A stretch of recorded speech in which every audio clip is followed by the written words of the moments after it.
We engage in authentic conversations about our weekly entrepreneurial goals while exploring business, failures, success, and personal growth. We're going to continue to work and get better at this, so thanks for tuning in. Let's go. Let's do it. Our vision will highlight a diversity of guests who are creatives, industry leaders, and individuals creating positive change within our communities. Join us on the Our Vision podcast. Our shared journey to become better humans. It's not only our vision, but it's your vision too. FSU. We are live. Hello, Joe. Hello, Brad. We're back. We are back. A little late, but we're back. We missed two of our episodes, right? Yeah. Well. Why did we? Because we failed. Yes. No, we didn't fail. A little bit, but we were on the road. We went to help a friend out and took some time to travel a little bit. So it was a good time. Nashville. Tennessee. Goodlettsville. Is that what it was called? Goodlettsville? That's where they live. There's lots of turkeys. Not people, turkey. Like and real Joe turkeys. Almost killed us. I didn't almost kill us. Okay, somebody else almost killed us. Somebody else almost killed us. Yeah, the lady, you were looking down on your phone and that lady pulled, well, we had two incidents. Some really old woman, we were getting ready to come off on a rest stop, and some old woman came to a crawl on the freeway, which was really scary. Yes. And that was not fun. And then we also we were coming to go see our good friend Sarah and Jeff, and we were winding up. I don't know. We're not really in the mountains right there, right? What is that? Hills of Tennessee. Where they live. It's not really. We're on the edge of the Appalachian mountains, so it's real rolly and like windy, and we're coming up, and you're doing about 45, 50 miles per hour, maybe, for most of that road. And you were looking down on your phone, and all of a sudden I had to slam my brakes on because some lady looked left, and then looked back at me and pulled out right in front of us. So I didn't quite lock them up, but it was pretty scary. So following up from the last episode, we had a new experience. We did. Yeah. We went on a road trip. Yeah. Oh, okay. Yeah. So we were talking. Do you remember the last episode? You don't even watch the episodes. No, I don't rewatch them. Yeah, we were talking about experiences. So this definitely was full of experiences. How'd you feel about the trip? Oh, I loved it. Like, we did several things, but yeah, I just enjoyed. So it was one of the things I did really enjoy was here in Ohio is gray and poopy right now, and the farther we got south, it's kind of poopy. And the more we got south, like the trees were more lush. There was actually sunshine and it was warm, so that was really nice. I enjoyed that a lot. Heck yeah. And then just being in different spaces where we visited a few different things along the way. We'll probably get to that in a little bit. But I think one of the major things that was life altering for me was actually working with Sarah and her nonprofit for Waypoint Veterans. And that was really the driving force for us going down. And that was, you were there, but for me, it was pretty, we talked a little bit about being a civilian and being somebody that's been a combat veteran. And of course, you and I can't really relate to that. We've never been put into that position for this country, but being around it and listening to their story is definitely impactful. Yes. And that changes you. It changes how you feel about things, or maybe how you support people around you. And then seeing all the wonderful work she's doing also changes us. So the trip changed me. I know it did. Yeah, we were going to do a podcast episode with her, but there was a lot going on that weekend. So everyone was drained of energy, I would say. So yeah, we're going to set that up another time. But what Waypoint Vets is, it's a nonprofit that takes veterans out on excursions. Right. So they go on trips to rock climb. What else do they do, Joe? I don't know all the excursions they've done, but they set up retreats. That's basically what it is. And then they're high impact retreat, or they also do like high impact kind of things to get their physically do something. So one of them was Zion National Park. They did some rappelling and things like that. And then she's going to continue to do these events. And part of what we were doing this weekend was getting some visuals for her. We brought the video equipment and some photography equipment and audio equipment and got some sound bites and want to put a video together for her, kind of explaining what she does also, but also how it's impacting the other individuals that are joining it, the other combat vets or the other veterans that are joining this. They did a bike rally this weekend, this past weekend. So we were a part of that, like documenting that and shooting it. And it was constant all day long. We had a good time doing it though. Yeah. So it helps veterans with PTSD. Yeah. Everybody's coming in at a different, and any veteran can join Waypoint Vets, and you can support her at waypointvets.org. Right. And she is using every dollar to put towards taking another individual out to do these excursions, and what comes out of it.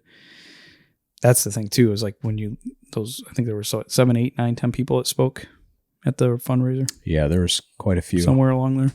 And you could hear how these excursions or them going on this trip or these retreats together has connected them back to their community of veterans and what that has done for them mentally and physically, being able to be a part of something like that.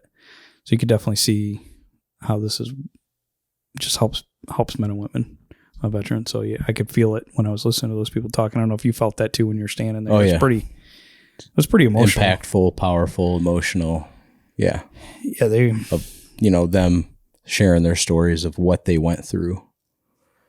So it felt nice to be there to do that for them and Sarah. Yeah, it was an honor to be a part of something like that. I felt that way. And so they did this. I don't know how long the motorcycle bike ride was, the fundraiser ride. It was about 30 minutes. An hour or something. I think it took about an hour with the line of bikes. It's like 26 miles from the venue where they were going to finally settle in and start to eat and hang out and live music and that kind of thing. But you followed.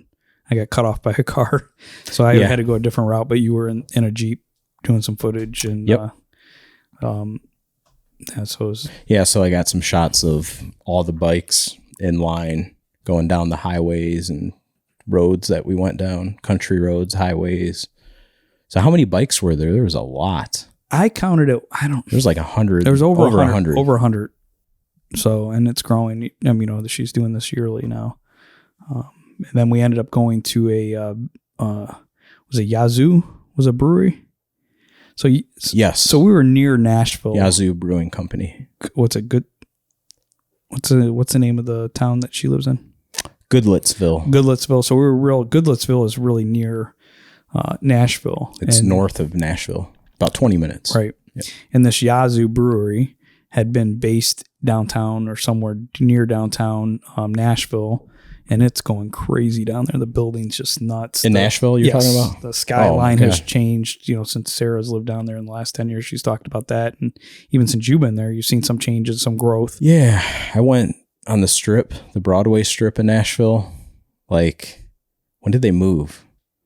It was like 6. They've been there 6 years now. 11 or 6 years. It's been 6 years? They've had that house, I think, for 6 years. Well, that house, but they didn't move. They moved to Nashville. It's been over 10 years. Quite a while ago. But when I went to visit them, I think it was the following year, we went to Nashville, and it was totally different. Yeah. And it could have been the day, but I think it has changed. It's like party central down there. It's like not the kind of place I'd want to hang out with too long. It's just tons of people and just I know place to go get drunk. That brewery sold their place there and then built this place where they had the fundraiser for Waypoint Vets, right?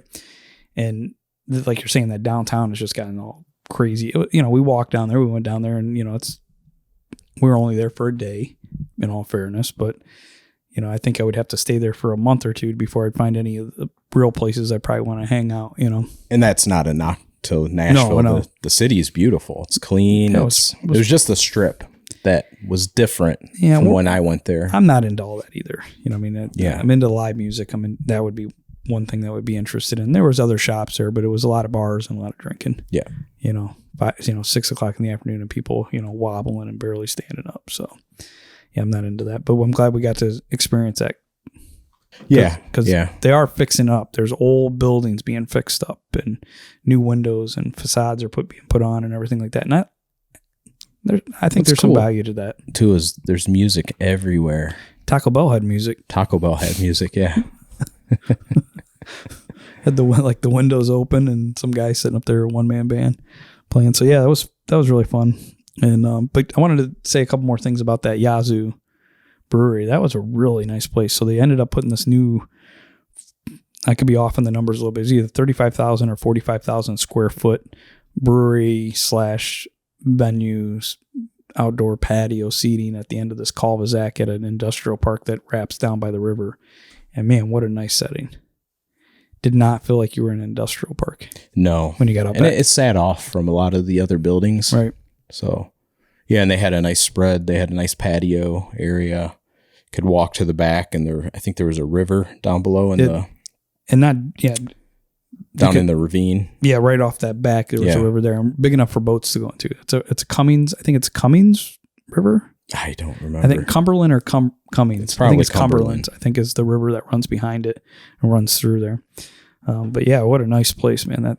And everybody there was super friendly. Everybody working the bar and helping out, and I don't know, just very attentive to what was going on and serving beer up and that kind of thing. And there was a food cart there. We got to meet that guy. It was something goat. I wish I could remember his name. Oh, yeah. That was the name of his food cart.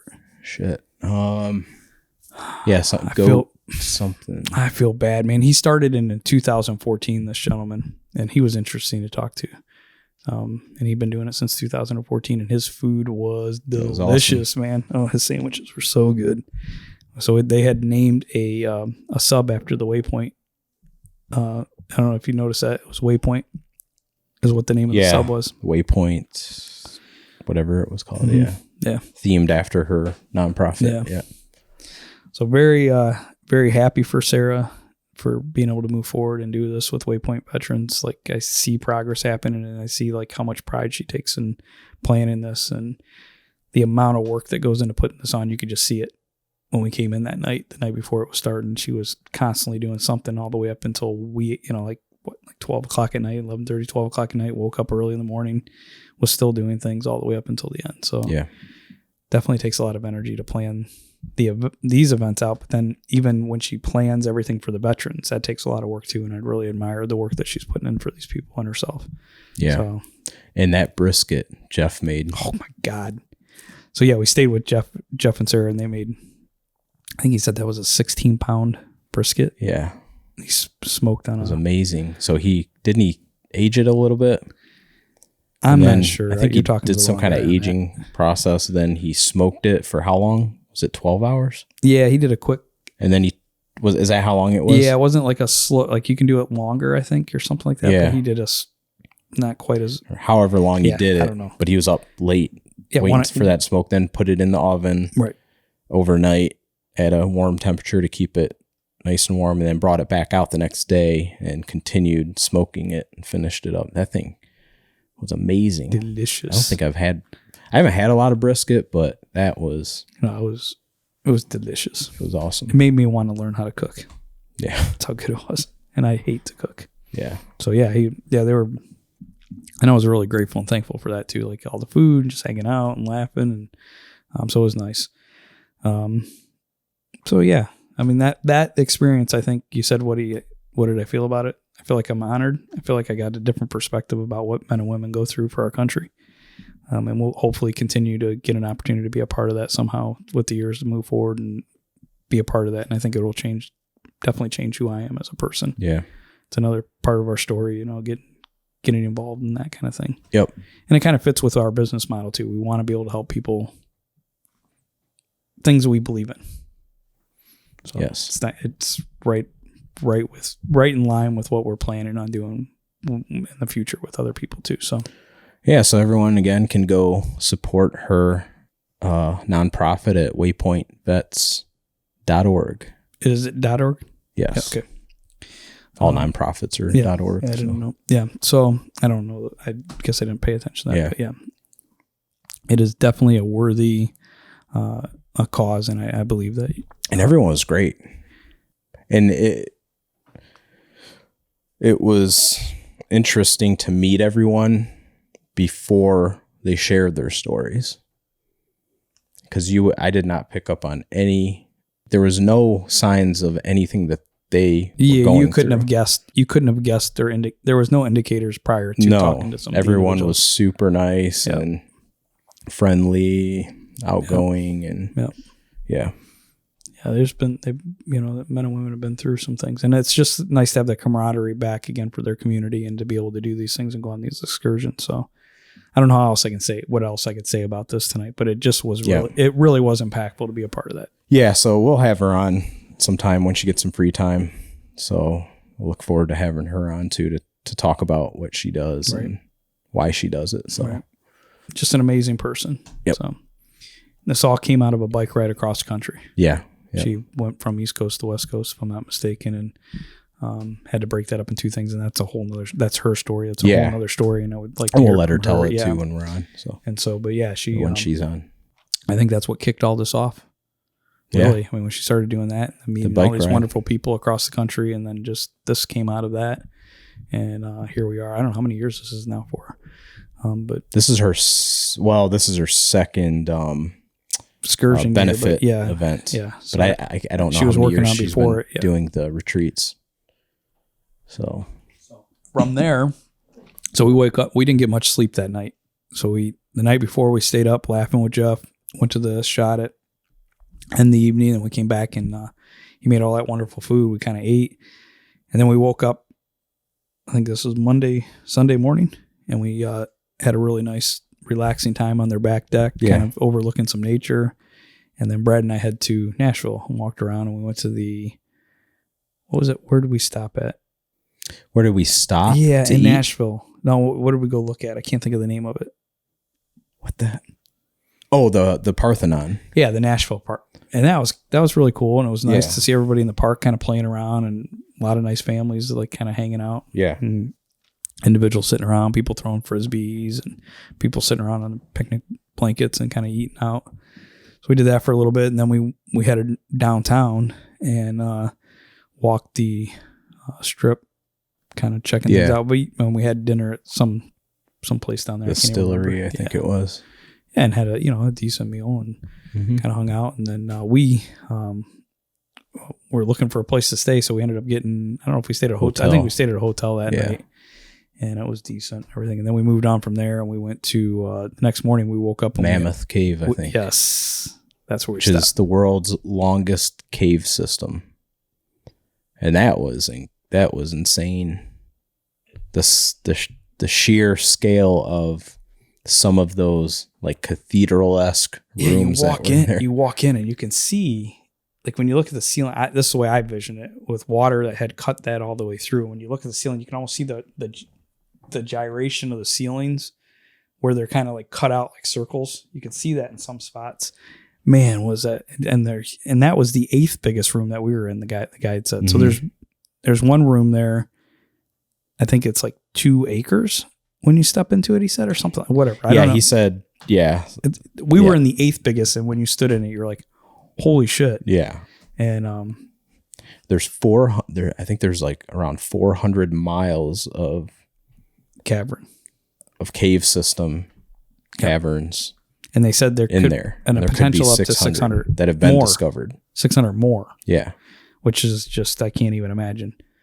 And you could feel the air as you descend into on these steps. Sure it's 600 more? I think that's what he said, up to 600 more. They're saying. They're estimating. They don't know that for certain. I'm not saying it's certain what I was thinking it was like they found 400 and there could potentially be 600. Yeah, I think it's I think it could be either one, but I think look it up either if you way, want to know.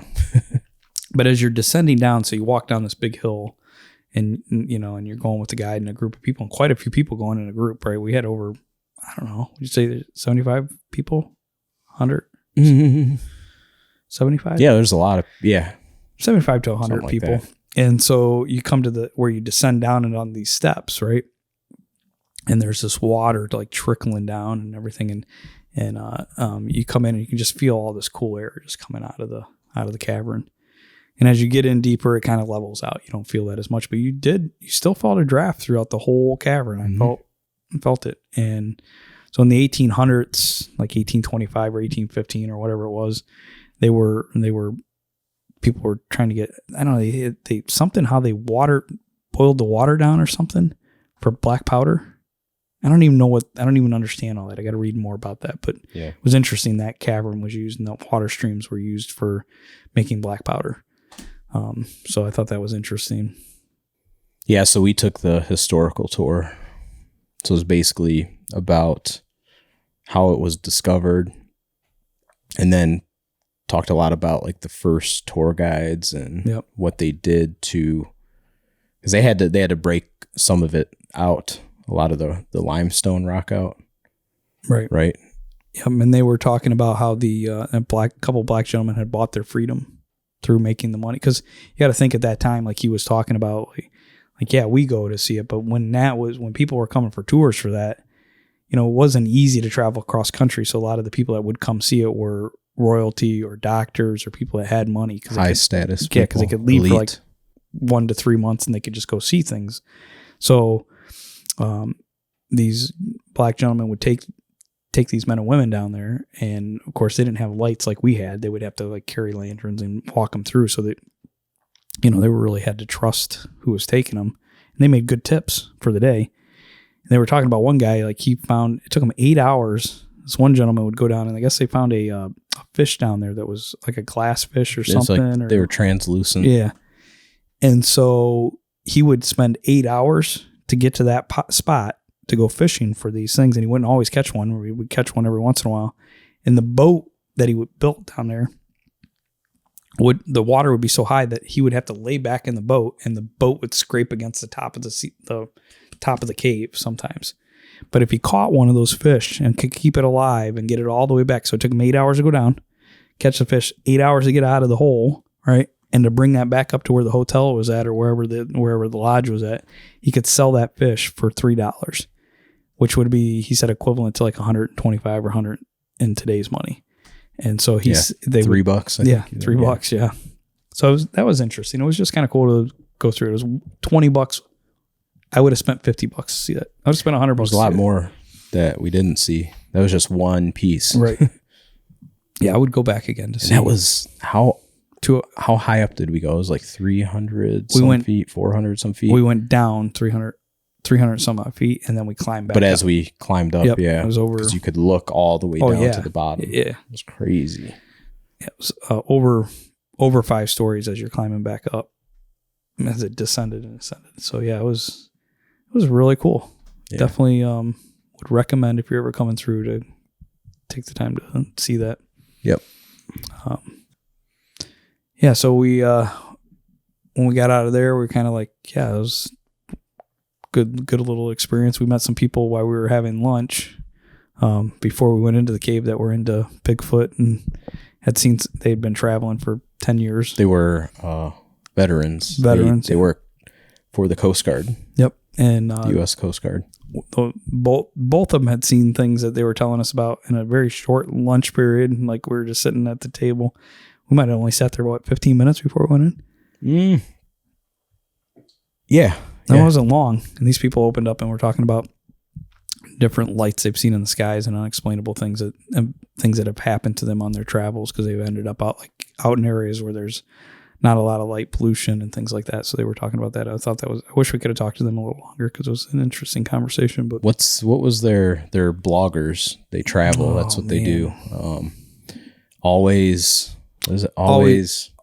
on Liberty. Always on Liberty is the name of their Instagram. They write about the places they go to and give like the history of it. Like it's a cool little blog. They do. So I guess she said they have a lot of teachers that follow them, things like that. So I thought that was an interesting encounter with people. I don't know. Did we meet anybody else that was? Oh, I mean, you chatted with some people. Trying to think if I had any other kind of interesting encounters. I don't think so there. But from there we went to Cincinnati. Oh, we did. Yeah. I almost forgot about that. So yeah. Yeah. So we went, and you love Cincinnati.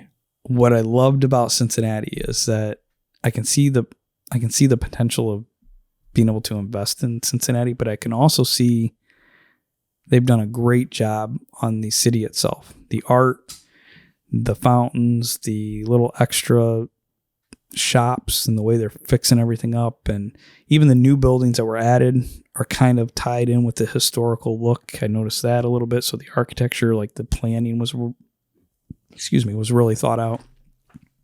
Relatively clean city. A grid system set up to navigate the city wasn't bad. So yeah, it reminded me of a bigger Cleveland, but it was more, there was more going on in the city. It was more, like you said, architecturally beautiful. Some of the buildings it had. The murals were and it had that kind of gritty feel to it too. Yeah, similar it still had some like of the grit to it. Yeah, I agree with that. Yeah, I think, it was, and it's hard to, and one day it's hard to really know a city. I wish we could stay there a month. I'm just saying visually. Yeah, visually. I wish I could tell more about like what was in some of the spaces. We were only there for what, I don't know how many. Yeah, hours we walked several blocks around one of the areas of the city. Kind of hung out. Yeah. But I enjoyed that a lot. I think that city has a lot to offer. I would love to have I told you as we were passing by it, even before we visited, because of talking to other people that have been there before, I was like, I would love to have a property there where we could rent out as an Airbnb. And there's a lot of empty buildings too. So there's still a ton of room for growth. Yes. And they're working on buildings now that look like they were completely, nobody was using them beforehand, and they're fixing them up, new windows and gutting them and redoing them. So it's a really exciting time for Cincinnati. And I think we're seeing more of that in city. I don't know. I hope we can travel more and look at that, because I think that's might be happening more often. And some, like when we look at our city in Sandusky, that's happening downtown, where they're putting more living in downtown, and the Renaissance, I think kind of movement we're seeing in a lot of cities today. I think we are. I mean, I think it's a great, I don't know, it just makes sense. There's a lot of great structures still that exist, and I know it takes investment and capital and things like that, but I think it's well worth investing in that kind of thing and bringing people back to downtown. So yeah, that was really awesome. What was your favorite part? To me, it seemed like the murals. You love the murals. I like visually I like the artwork that they put in there, but I think I also like I was excited about seeing other buildings being fixed up. Yeah. And it's a little bit of a bias right now because it's something I'm interested in. Like I can start to see possibilities where maybe 5-10 years ago I wouldn't have seen a possibility there, because I can see buying a building and doing that someday. So I think that, and then from there we went to a brewery, Listerman's. I can't remember, what was that? What did we do there? In Cincinnati. That was before we went to our Airbnb. Oh yeah. So we hung out at that brewery, got a burger and fries, right? Yeah. So that was a neat place. Yeah, it was. Food was good. It was, So from there we went to. So we had we got an Airbnb. Sorry, the weed cart. The guy walked. Oh, the weed cart. That's Nashville. Was that Nashville? Yeah, I couldn't remember. We've seen so much stuff this last week. 4 days, 5 days. And from there we went to Yellow Springs, Ohio. Yes, to see a good friend down there. Yep. And we had an opportunity to hang out with him. And that was a nice time, relaxing time. We hadn't seen him in a little while.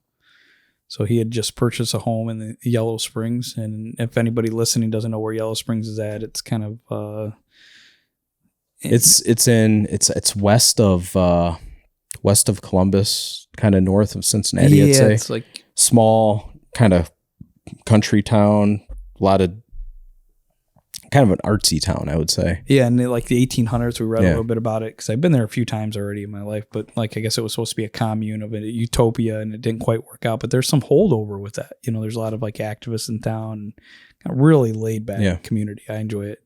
Yeah. And the home of Dave Chappelle. Yeah, and he's there, and we there was a building called the Octopus. His place, I can't remember the name, the something octopus. Octopus, but before he owned it, a gentleman had been building it out of brick, and it's got this just really cool architecture. Yeah, you can tell it was like artsy and kind of hand done.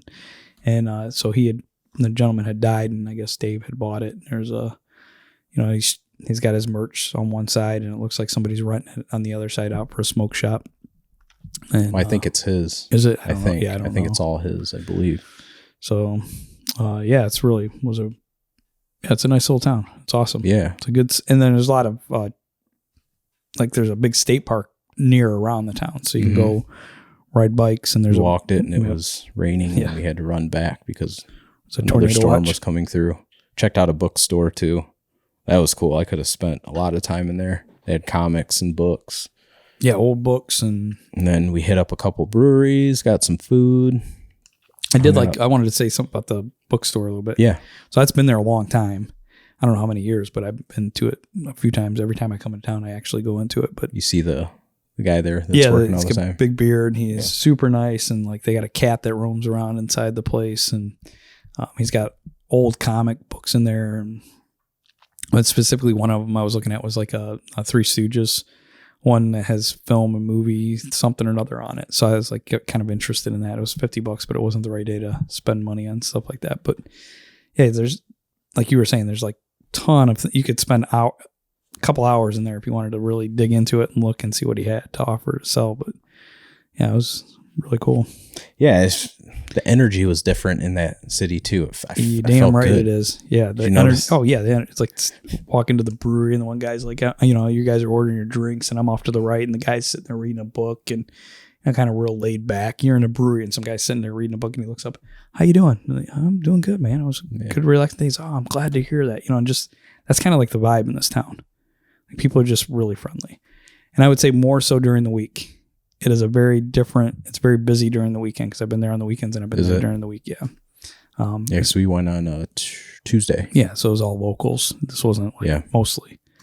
So we went to 2 breweries that day. We sat on the back patio and had some tacos and that kind of thing. Didn't we meet somebody from our area in Yellow Springs? Was it Yellow Springs? Yeah, the guy that was serving us. No. Was he? Yeah. Well, no, he's from Yellow Springs. Yeah, but we met somebody that was right up near. I don't know. But I think he had spent a lot of time. But there was a woman, I believe we met. Yeah. Oh, she said she was.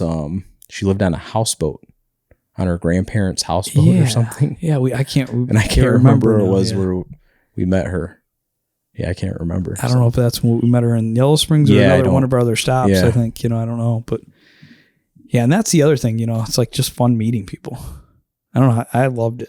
I love sitting around and just checking all these new places out. You never know who you're going to meet. And like you said, you meet people that are in your backyard or different. They've traveled somewhere else or they've got an opinion about something or a story. Yeah. And I enjoy that part of the travel too. And I think that changes your life too. Like you said, that town had Yellow Springs has a different feel. Yeah, it does not feel like Norwalk, Ohio, or even Oberlin. Oberlin's kind of a historical college town. It feels, there's just something about that area. It's really nice. It's kind of laid back. So another thing was I wanted to have somebody else on, but everyone was busy. But we're going to have them on soon. Right. So is there anything else you want to say about that experience that we had? No, I just think it was. I think it was good to transition into actually having another experience after our last episode and talking about that. So. Yeah, this is actually, those were stories that had happened in the past, but I think, we're looking forward to the next one. So we want to do more of that and get to a point to where we have that freedom financially to where we can have more of these experiences, whether it be traveling or helping other people like we did with Sarah with her nonprofit. So, and I think there's something to add for creativity too. When you go travel like this, it opens your mind up to, we were sitting in a coffee house. We didn't talk about that. I found a little jazz place real quick. Found this little coffee house that they do live jazz. And were we in Cincinnati then? Cincinnati. Yep. Cincinnati. Yeah. So, you're sitting in their shop and you start to look at how they put that, their store together and everything like that. And it's like, wow, you get different ideas when you travel like that. And I can see how when you get an opportunity to have those experiences, how you can bring those back home into your businesses or your ideas or your creativity or your movie or your photography or whatever you're doing or your writing, if you're doing something creative. And I think those experiences are really important for creativity in life. And that's what that does for me. And I know it does it for you because you're like, oh yeah, I did see that, or whatever that was, So just wanted to say that. That's a good way to wrap it up. Until the next one. thanks for listening. Yeah, thanks. I'm glad we Thanks were for able sharing, Joe. Yeah, I'm glad we were able to do it. I had a great time with you, brother. Yep. Just a great trip, and I hope people get a chance to have great experiences. So yep. Let us know if there's any cities that you really enjoy, kind of like out there. So that'd be great if we could hear back from somebody that would tell us, hey, if you ever get a chance, go visit and put it down. Let us know. So thank you. Thanks. We haven't done this in a while. I know. Oh. FSU. FSU.